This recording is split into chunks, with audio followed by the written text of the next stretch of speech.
শ্ৰীমতী অজন্তা নেওগ ঈশ্বৰৰ নামত শপত লওঁ যে বিধিৰ দ্বাৰা স্থাপিত ভাৰতৰ সংবিধানৰ প্ৰতি মই প্ৰকৃত বিশ্বাস আৰু আনুগত্য পোষণ কৰিম। মই ভাৰতৰ সাৰ্বভৌমত্ব আৰু অখণ্ডতা অক্ষুণ্ণ ৰাখিম।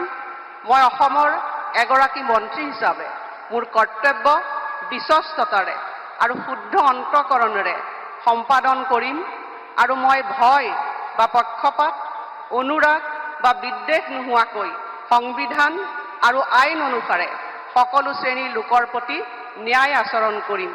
মই শ্ৰীমতী অজন্তা নেওগ ঈশ্বৰৰ নামত শপত লওঁ যে এগৰাকী অসমৰ মন্ত্ৰী হিচাপে মোৰ কৰ্তব্যৰ যথাযথ সম্পাদনৰ বাবে আৱশ্যক হোৱাৰ বাহিৰে মই এনে বিষয় যি অসমৰ এগৰাকী মন্ত্ৰী হিচাপে মোৰ বিবেচনাৰ বাবে অনা হ'ব বা মোৰ জ্ঞাত হ'ব তেনে বিষয় মই কোনো ব্যক্তি বা ব্যক্তিসমূহৰ ওচৰত প্ৰত্যক্ষ বা পৰোক্ষভাৱে অৱগত বা প্ৰকাশ নকৰিম।